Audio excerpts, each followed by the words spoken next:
हे hi hello नमस्ते जी सत श्री अकाल अस्सलाम वालेकुम। यार हम सभी इमेजिन करते हैं कि दुबई के पास इतना सारा पैसा आया कहाँ से। क्या तेल वो रीजन है, या क्या प्रॉपर्टीज का एक्स्ट्रा प्राइस वो रीजन है, या गोल्ड की भरमार वो रीजन है? तो आ गई हूँ मैं आज एक बहुत ही पावर पैक्ड वीडियो के साथ। It's going to be a motivational and inspirational video for you and me. No matter आपकी एज क्या है, आप 25 साल के या 55, आपको ये वीडियो देखना चाहिए। इसमें हमको रीजन तो पता चलेगा ही behind this extreme money in Dubai, पर हमको एक ना महा मोटिवेशन भी मिलेगी कुछ ऐसा कर दिखाने के लिए जिससे हम अपनी लाइफ के अंदर एक्सट्रीम पैसा बना सकते हैं।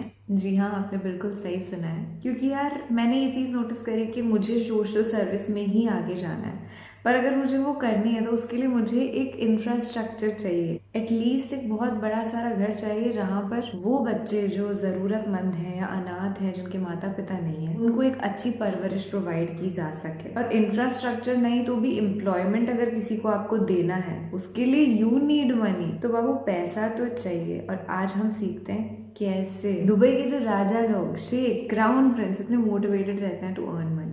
Let's go for it man. This video is by doctor Vivek Bindra. बहुत ही दिग्गज पर्सनालिटी है, करोड़ों लोगों का जीवन संवारा है उन्होंने। ये आपका स्वागत है। मैं विवेक बिंद्रा, मोटिवेशन स्पीकर और बिजनेस ट्रेनर। आज की केस स्टडी दुबई के विषय में। ये दुबई के पास अचानक इतना पैसा कैसे आ गया पिछले 20 साल के अंदर? कैसे दुबई एक global destination, global hub, third most travelled city in the world, Dubai कैसे इतना पावरफुल बना? कुछ नहीं था दुबई के पास 20 साल पहले तक। यहां पे केवल रेत ही रेत थी। दुबई के पास ना अपना खाना है, ना अपना पानी है, ना अपना कोई मिनरल है, ना अपना कोई गोल्ड है। तो दुबई के पास इतना पैसा आया कैसे? शुरू करते हैं his highness Sheikh Mohammed bin Rashid अल मखतूम से। ये दुबई के रूलर, यूएई के प्राइम मिनिस्टर, बड़े विजनरी लीडर हैं। आम जनता अपना वीकेंड प्लान करती है, सैटरडे संडे, और ये 10 साल प्लान करते हैं। लोग सोचते हैं दुबई के पास पैसा तेल के कारण आया। सर मैं आपको शेयर कर देता हूं, तेल का रेवेन्यू दुबई का केवल 1% है। दुबई के रेवेन्यू पूरी तरह शिफ्ट कर दिए। ऑयल बेस्ड इकोनॉमी को टूरिज्म बेस्ड इकोनॉमी बना दिया, ऑयल बेस्ड इकोनॉमी को फाइनेंशियल हब बेस्ड इकोनॉमी बना दिया। इनकी जो हिज रॉयल हाइनेस शेख है ना, उनको एक बीमारी हो गई है। और क्या बीमारी हो गई है? Allergy to average. Come on, क्या एलर्जी टू एवरेज? उनको कुछ भी एवरेज पसंद नहीं है। Dubai never settles for anything less than first place. या तो ये दी ओनली वन होंगे या द नंबर वन होंगे। ध्यान दीजिए, कम ऑन, या तो दी ओनली वन या द नंबर वन। अगर मॉल भी बनाएंगे तो दुबई मॉल बना देंगे, दुनिया का सबसे बड़ा मॉल। अगर टावर खड़ा करेंगे तो बुर्ज खलीफा खड़ा कर देंगे, सबसे ऊंचा टावर। अगर palm island man made palm Jumeirah इन्होंने बना दिया। देखिए, अंडर वाटर ब्रिज बना देंगे, अंडर वाटर टेनिस खेलने का अरेंजमेंट कर देंगे। दुनिया का सबसे expensive 7 star, the only 7 star hotel in the world, Burj Al Arab. एक आम आदमी उसमें घुस ही नहीं सकता बिना अपनी बुकिंग कराए। आप चप्पल पहन के उस होटल में घुस नहीं सकते। जो भी कुछ करना है इनको, नंबर वन या दी ओनली वन। दुबई के अंदर आपकी गाड़ी गंदी नहीं हो सकती। अगर आपकी गाड़ी गंदी है, 200 दिरहम का फाइन आपके अकाउंट से अपने आप कट जाएगा। आप गाड़ी भी दुबई में एक आम आदमी से नहीं धुलवा सकते। गाड़ी धुलवाने के स्पेशल स्टेशंस हैं, वहीं पे आप गाड़ी धुलवाएंगे। ऐसा नहीं कि आप अपने हाथों से गाड़ी धोएं और उनकी जमीन को गंदा कर दें। रेगिस्तान में फूल उगा दिए, दुबई मिरेकल गार्डन। रेत के अंदर फूल, दुनिया का सबसे बड़ा फूलों का बगीचा, दुनिया का सबसे ऊंचा 5 स्टार होटल JW मैरियट बना दिया, दुनिया की सबसे बड़ी सोने की मार्केट गोल्ड सूक बना दिया। यहां तक रुके नहीं, ये गए डिज्नीलैंड के पास। बोले भाई डिज्नीलैंड, एक डिज्नीलैंड दुबई में भी बना दे तू, है जी, लेकिन तेरे अमेरिका के डिज्नीलैंड से बड़ा होना चाहिए। डिज्नीलैंड ने मना कर दिया। बोला अमेरिका का डिज्नीलैंड सबसे बड़ा होगा क्योंकि ये हमारा डिज्नीलैंड है, तो इससे बड़ा नहीं बना। वो शेख बोले हिज हाइनेस, भाई देख सबसे बड़ा चाहिए।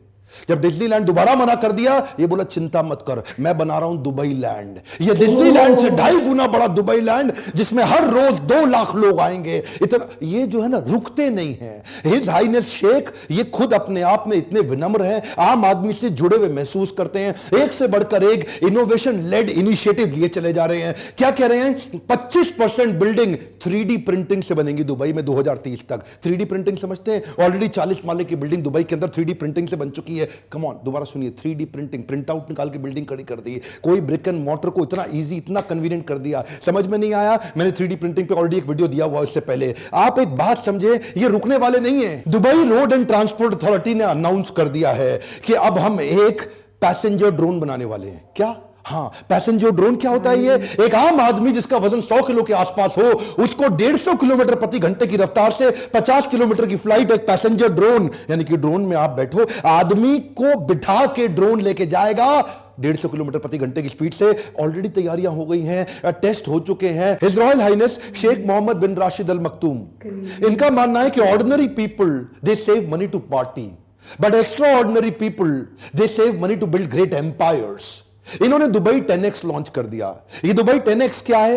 ये चाहते हैं हर चीज 10 गुना हो जाए दुबई के अंदर। सरकार को ट्रेन कर रहे हैं अपनी कि हर चीज को 10 गुना बड़ा कैसे करें, 10 times faster, 10 times more efficient and 10 times bigger. इनका मानना है ये दुबई कनाल प्रोजेक्ट भी चालू कर रहे हैं, बड़े फ्री वाईफाई जोन लेके आ रहे हैं। दुबई कनाल प्रोजेक्ट के अंदर ट्रांसपोर्टेशन के तरीके को बदल देंगे, उसी के अंदर स्टिल्ट 200 बड़े घर भी बनाएंगे जिनको ये अलग से बेचेंगे, फ्लोटिंग रेस्टोरेंट, मरीना बीचेस, कितनी चीजें ऐसे। देखिए इसी को बोलते हैं रिसोर्सेज नहीं होना, रिसोर्सफुलनेस होना।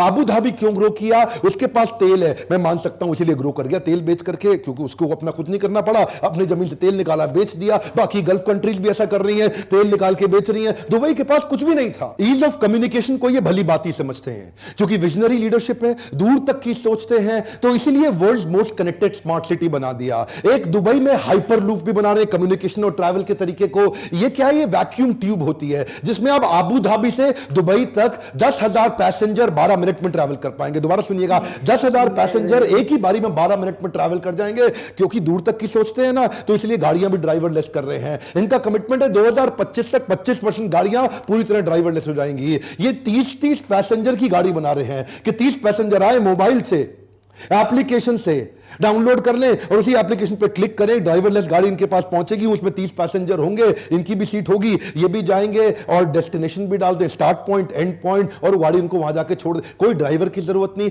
ट्रांसपोर्टेशन को भी डिसरप्ट कर दिया। इनको जो पुलिस की सर्विसेज जो बनाई, क्या है? Policing without police. ध्यान दीजिएगा, कम ऑन, क्या पुलिसिंग विदाउट पुलिस? ऐसा सिस्टम बना दिया। स्मार्ट पुलिस स्टेशन बना रहे हैं दुबई के अंदर, एक के बाद एक, जहां पे पुलिस की जरूरत ही नहीं पड़ेगी। सब कुछ ऑटोमेट कर दिया, करप्शन का कोई जुगाड़ ही नहीं, कोई सिस्टम ही नहीं। ऐसा नहीं पेड़ के पीछे छुप के पुलिस देख रही है, आने तो चलान काटेंगे, कुछ अपना भी बना ले। सिस्टम इन्होंने इतना ऑटोमेट कर दिया कि कहीं आप जाइए वहां पे पुलिस थाने में, वहां पे पुलिस वाला नहीं मिलेगा। आप अपने आप कोई भी क्रिमिनल फाइल रिकॉर्ड चेक कराना है वो आपको मिलेगा। आपको किसी के अगेंस्ट कंप्लेन करना है, कोई एक्सीडेंट हुआ है, कोई लॉस्ट एंड फाउंड हुआ है, कुछ भी हो, आपको अपने आप उस मशीन से खुद ही सारा काम कर लेंगे। आपको पुलिस वाले की जरूरत नहीं पड़ेगी। ये पुलिसिंग विदाउट पुलिस का फायदा क्या हुआ? एक तो ह्यूमन इंटरवेंशन की जरूरत नहीं, मैन पावर की जरूरत नहीं, तो मैन पावर का खर्चा खत्म हो गया और ज्यादा पुलिस वाले नहीं है। करप्शन के चांसेस भी अपने आप खत्म कर दिए, क्योंकि सब कुछ ऑटोमेट होता चला गया। और इनफैक्ट जो बचे कुछ पुलिस वाले हैं उनको इतनी बड़ी बड़ी सबसे सुंदर, सबसे एक्सपेंसिव सुपर कार्स दे दिए हैं। दुबई की पुलिस दुनिया की सबसे अमीर पुलिस है। अच्छा देखिए, विजन इतनी दूर का रखते हैं ना कि आप ये समझिए, मैं आपको एक कमाल की बात बताऊं, ये कच्ची मिट्टी के अंदर इतनी ऊंची बिल्डिंग खड़ा करना, ये विजन किसी के पास नहीं है दुनिया में। हमारे देश के अंदर जो कच्ची पुश्ते की मिट्टी होती है ना, जैसे यमुना के किनारे जो मिट्टी है, वहां आप कंस्ट्रक्शन नहीं कर सकते, पक्की कंस्ट्रक्शन नहीं कर सकते, क्योंकि कच्ची मिट्टी के अंदर पक्की कंस्ट्रक्शन टिकती नहीं है, रुकती नहीं है। तो वहां तो सारी रेत है। दुबई में तो सारी की सारी मिट्टी कच्ची है, तो रेत के अंदर बड़ी बिल्डिंग खड़ी करोगे कैसे? भाई साहब, ये दुनिया के सारे बेस्ट कंसल्टेंट्स को लाते हैं। इनको कोई भी चीज बढ़िया नहीं चाहिए, या तो नंबर 1 या दी ओनली 1। दुनिया के बेस्ट कंसल्टेंट्स को बुलाया इन्होंने। अच्छा, जो ईस्टर्न रेंज की पहाड़ियां थी ना दुबई की, वहां इन्होंने जाके देखा कहीं वी कार्व्ड, ऐसा वी शेप में कार्व्ड वैलीज बनी हुई थी पहाड़ियों के बीच में। तो शेख साहब ने पूछा, एक बात बताओ कि पहाड़ी अपने आप वी कैसे बन जाएगी? ये वैली कैसे बनी है? ये वैली इसीलिए बनी है कि जरूर यहां कभी ना कभी पानी बहा होगा, क्योंकि पानी ही पहाड़ को काट करके एक वैली कन्वर्ट करती है। ये वो कच्ची रेत के अंदर बिल्डिंग जो खड़ी करी है ना, बुर्ज खलीफा, बुर्ज अल अरब, ये जो उन्होंने 40 से ज्यादा स्काई स्क्रैपर बिल्डिंग, जो 50 माले से ऊंची की बिल्डिंग खड़ी करी है, ये भाई साहब पानी बहुत पीती है बिल्डिंग्स। आप ये समझिए 2 लाख गैलन लीटर पानी हर रोज बुर्ज खलीफा को चाहिए। आप किसी भी इतने 5 स्टार होटल वहां बन चुके हैं, कितना पानी लगता है? ये रेत के अंदर, सूखी रेत में, दुनिया के सबसे सूखे बंजर स्थान पे इतना पानी आता कहां से है? इसे बोलते हैं विजन। इन्होंने क्या किया, वहां जाके पता लगाया कि वो जो वी शेप कार्व्ड वैलीज हैं, उसमें आज से 2 मिलियन साल पहले, यानी कि लगभग 20 लाख साल पहले वहां पानी बहा करता था। इन्होंने वहां खुदाई करवाई और पता लगाया कि कई किलोमीटर नीचे आज भी वहां पानी उस रेत के नीचे दबा हुआ है। इन्होंने वाटर मैनेजमेंट, रिसोर्स मैनेजमेंट ऐसा बिल्ड किया कि वहां से वाटर एक्सट्रैक्ट करना शुरू किया, और वो वाटर एक्सट्रैक्ट करते दुनिया की सबसे सूखी जमीन के ऊपर दुनिया के सबसे सुंदर स्काई स्क्रैपर बिल्डिंग खड़े कर दी। ये जो बिल्डिंग है ना, ये पानी की प्यासी होती है बिल्डिंग। यूएई के सातों एमिरेट्स के अंदर दुबई सबसे लीस्ट कंजर्वेटिव है। लीस्ट कंजर्वेटिव मतलब बड़े खुले दिल का है। 200 देशों की नेशनैलिटीज दुबई के अंदर रहती हैं। दुबई के जो अपने शेख हैं, जो इनके एमिराटी हैं, जो इनके अपने लोकल हैं, वो तो केवल 10% भी नहीं होंगे। यहां पे ये क्या करते हैं, इतनी बड़ी बड़ी बिल्डिंग दुनिया की बनानी है तो काम करने के लिए दुनिया भर के लोग बुलाते हैं। मैक्सिमम 65% जनता यहां पे इंडिया से है, पाकिस्तान से, बांग्लादेश से, नेपाल से है और फिलीपीनो से है। ये जानते हैं ये जो देश की इकोनॉमी है, इंडिया, पाकिस्तान, नेपाल, बांग्लादेशी, इन लोगों को बुरा लगेगा आपको, मुझे पता है, मैं क्षमा चाहता हूं उसके लिए, पहले ही माफी मांग लेता हूं, लेकिन लेबर के काम के लिए इन लोगों को बुलाते हैं। 50 डिग्री टेंपरेचर को सहने वाली लेबर यही मिलेगी, इनको पता है। 50 डिग्री की उनको मोटिवेट करके उनसे काम कराते हैं। देखिए ये जो है ना, ये बड़े दूर के सोचने वाले शेख हैं। ये कहते हैं भाई हम कुछ नहीं करते, हम तो खाली सोचते हैं, हम खाली थॉट लीडर्स हैं। हमारे जो थॉटफुलनेस इन्होंने बिल्ड करी है, इससे दुनिया के लोगों को बुला के वहां उनसे काम कराते हैं और बैठ करके देखते हैं, दूर तक सोचते हैं। इसे बोलते हैं विजनरी लीडर। दुनिया की किसी भी चीज की बात कर लो, या तो वो दुबई के पास है या वो दुबई बना रहा है। कंस्ट्रक्शन तो यहां इतनी तेज हो रहा है कि दुनिया भर की 1/4 जेसीबी क्रेन्स आज दुबई में काम कर रही है, यानी कि 1/4 of the cranes of the world are in Dubai. इतना छोटा सा दुबई, लेकिन सबसे ज्यादा तेजी से एक्सपैंड कर रहा है। इन्हीं लोगों को मोटिवेट करा करा के लेबर से इन्होंने बुर्ज खलीफा, बुर्ज अल अरब तैयार किया। आज 14 वर्ल्ड रिकॉर्ड है बुर्ज खलीफा के नाम पे। दुनिया का सबसे ऊंचा टावर, दुनिया का सबसे ऊंचा रेस्टोरेंट, ये भी बुर्ज खलीफा में है। दुनिया के सबसे ऊपर लिफ्ट, वो भी बुर्ज खलीफा में जाती है। दुनिया का सबसे ऊपर फायरवर्क्स, जो दिवाली के पटाखे, न्यू ईयर के पटाखे, वो भी बुर्ज खलीफा में होते हैं। आप कोई भी रिकॉर्ड ले लो, दुनिया में सबसे ज्यादा फ्लोर, दुनिया में सबसे ऊंचा रेजिडेंशियल प्लेस, दुनिया में सबसे ऊपर हाइट पे नाइट क्लब, ये सारे तो बुर्ज खलीफा में ही हैं। शेख जानते हैं दुनिया भर का टैलेंट और दुनिया भर का ट्रैफिक मैं अपने पास कैसे लेकर के आऊं। टैलेंट लाने के लिए इन्होंने टैक्स फ्री इकोनॉमी बना दी। वहां पे व्हाइट ब्लैक है और ब्लैक व्हाइट है, क्यों? वहां पे कोई टैक्स ही नहीं है। आप जितना पैसा कमाते हो पूरा आपका, वहां सरकार कोई इनकम टैक्स नहीं लेती। वही मैं सोचता था ये लोग कमाते कहां से हैं जब ये टैक्स भी नहीं लेते। मतलब आप समझिए बात को कि इतनी दूर की सोचते हैं। ये टेम्परेचर कंट्रोल सिटी भी बना रहे हैं। क्या होती है टेम्परेचर कंट्रोल सिटी? छोटी सी कंट्री है मोनाको, उसके लगभग 3 गुना बड़ा एक मॉल बना रहे हैं। एक दुनिया का ऐसा सबसे बड़ा मॉल जो दुबई मॉल से भी कई गुना बड़ा मॉल होगा, और वो इतना बड़ा मॉल होगा कि उसमें कई सैकड़ों होटल्स होंगे, उसमें सड़कें होंगी, उसमें ट्रैफिक लाइट्स होंगे, और वो पूरी तरह एयर कंडीशनड होगा। यानी कि एयर कंडीशन सड़कें, यानी कि एयर कंडीशन शहर। इसको क्या बोलते हैं? Temperature control city. ये जो है ना आदमी, मैं कभी कभार सोचता हूं कि ये सोचता कैसे है। इस शेख के बारे में सोचता हूं, यार ये कितना दूर का सोच लेते हैं।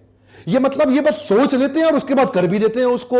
मतलब आप कोई भी डिफिकल्टी दे दो उसको पॉसिबिलिटी में कन्वर्ट कर देंगे। ये डिफिकल्टी स्कैनर नहीं है, ये पॉसिबिलिटी स्कैनर है। जमीन की कमी थी तो कहां एक्सपांड करें दुबई को? तो समुद्र के अंदर टापू बनाने शुरू कर दिए, मैन मेड आइलैंड। आज तक नेचर आइलैंड देता था, इन्होंने मैन मेड आइलैंड बना दिए। बड़े बड़े पहाड़, बड़ी बड़ी चट्टाने तोड़ के ड्रेजर्स के माध्यम से, सैटेलाइट से लेकर के पाम जुमेरा बनाया। वो सैटेलाइट से ऊपर देखते थे कि जुमेरा ऐसा ऐसा ऐसा ऐसा ऐसा ऐसा ऐसा करके ट्रंक के साथ एक ऐसा पेड़ बना दूं, पेड़ की शेप में पाम जुमेरा बना दूं, जहां पे मैं बड़े बड़े महंगे मकान बेचूंगा, जो beach front, beach facing luxury villas होंगे।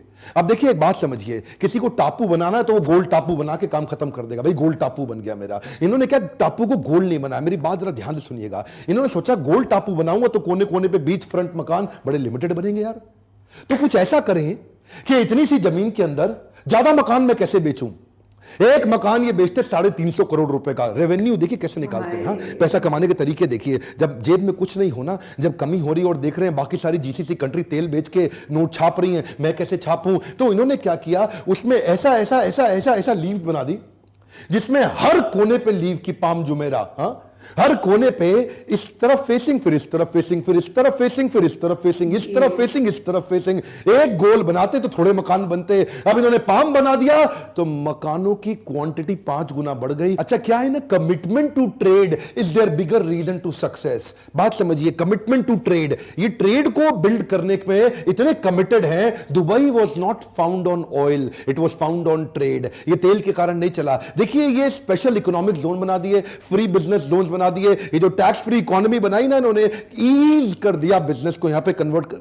देखिए थर्ड लार्जेस्ट री एक्सपोर्ट की इकोनॉमी है। किसी को भी दोबारा माल बेचना है तो पहले दुबई से पहुंचा करके फिर दुनिया में पहुंचाता है। दुनिया के हर बड़े देश से 5 घंटे की इनकी फ्लाइट है और इनकी एयरलाइंस की सर्विस बहुत जबरदस्त है। ये हर वो काम कर रहे हैं जिससे इनकी ट्रेड बढ़ता हो। दुनिया का सबसे बड़ा वर्ल्ड एक्सपो ये इस बार 2020 में दुबई में लेके आ रहे हैं। 3.25 लाख नौकरियां भी बढ़ेंगी उससे। ये वर्ल्ड एक्सपो के अंदर पूरी दुनिया का कुछ भी होगा वो सब दुबई में मिलेगा। एक्चुअली क्या है, ये कई प्रकार से ग्रो करते हैं, उनमें से एक और तरीका जिससे कमाते हैं वो है फाइन्स। इतने फाइन लगा दिए इन्होंने दुबई के अंदर कि ये फाइन के कारण, पेनल्टीज के कारण जनता एकदम सीधी रहती है। भैया यहां कोई गलती नहीं करना, हाँ किसी लड़की पे हाथ लगा दिया तो आपका वो हाल होगा, आप सोच नहीं सकते। अगर आपने कोई रेड लाइट जंप कर दी तो फाइन के लिए कोई आपको रोकेगा नहीं, आपके अकाउंट से 200 दिरहम अपने आप कटते चले जाएंगे। आपने मतलब गाड़ी गंदी के बारे में तो मैं पहले ही बता चुका हूं, अगर आपके यहां चेक बाउंस हो गया सीधा जेल होगी। यहां पे तो मतलब आप कुछ भी गलती करो, अगर सड़क पे आपने किस कर दिया, स्मूच कर दिया, किसी लड़की को गले लगा लिया तो आपको सीधा जेल हो जाएगी, बड़े फाइन कटेंगे। ये फाइन लगा लगा के, फाइन लगा के इतने डिसिप्लिन बिल्ड कर दिया वहां दुबई के अंदर। कोई क्राइम नहीं, कोई हरकत नहीं, कोई गलती नहीं।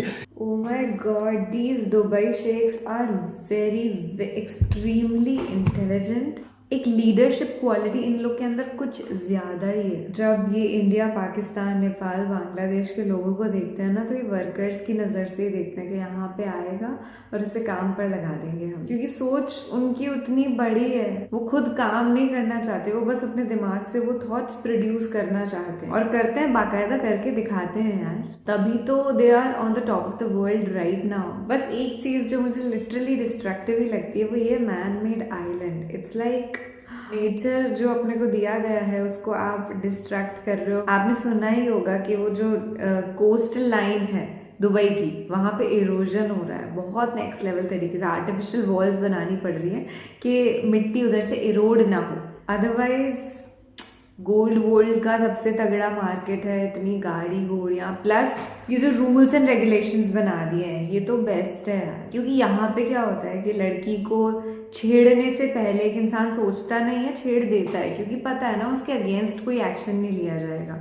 और वहां पे अगर सोचेंगे भी ना तो उस सोच के अंदर ही खौफ आ जाता है कि भाई दर्दनाक तरीके से मारा जाऊंगा अगर मैंने रेप करने की तो छोड़, ईव टीज करने तक का भी सोचा तो a big salute to Dubai. I hope आपने बहुत कुछ इस वीडियो से सीखा होगा। मैंने भी सीखा है, एक मोटिवेशन अंदर से आई है। आज के लिए बस इतना ही। Thank you so much for watching this video with Nidhi Sharma और किलाया react. Right now I am signing off. Take care, bye bye, अल्लाह हाफिज, खुदा। ऐसे बेहतरीन वीडियोस के साथ रोज मिलेंगे। शब्बा खैर, शुभ रात्रि।